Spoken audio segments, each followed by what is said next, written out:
আমার কাছে সবচেয়ে মুখরোচক খাবার হচ্ছে ভর্তা। সো বন্ধুরা, আজকে আমি একটা ভর্তা রেসিপি নিয়ে আসছি। আশা করি আপনাদের সকলের কাছে অনেক ভালো লাগবে।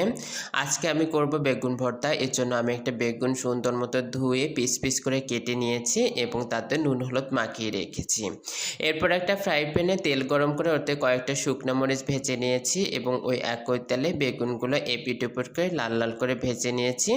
সাথে কয়েকটা রসুন কোয়া ভেজে নিয়েছি। এরপর আমি একটা মিক্সিং বলে নিয়েছি পেঁয়াজ কুচি, রসুন ভাজা, ধনেপাতা, শুটমরিচ ভাজা, কাঁচামরিচ কুচি এবং খানিকটা লবণ। আপনারা অনেকেই কাঁচা পেঁয়াজ খেতে পছন্দ করেন না, এক্ষেত্রে আপনারা চাইলে পেঁয়াজটা একটু ভেজে নিতে পারেন। আমার যেহেতু অসুবিধা নেই তাই আমি কাঁচা পেঁয়াজ নিয়েছি। এরপর আমি সুন্দর মতো পেঁয়াজ মরিচগুলো ম্যাশ করে নিয়েছি। ম্যাশ করে নেওয়ার পরে ভেজে রাখা যে বেগুনগুলো ছিল ওগুলো দিয়ে মেখে নিয়েছি। মেখে নেওয়ার পরে সাইডে ধনেপাতা আর কাঁচামরিচ দিয়ে সুন্দর মতো আলতো করে মেখে নিয়েছি, কারণ কাঁচামরিচের ফ্লেভারটা আমার দরকার, ঝালের কোনো দরকার নেই।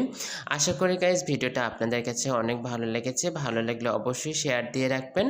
আপনারা হয়তো জানেন না, আপনার একটা শেয়ার আমার জন্য অনেক বড় উপকারের। Thank you so much.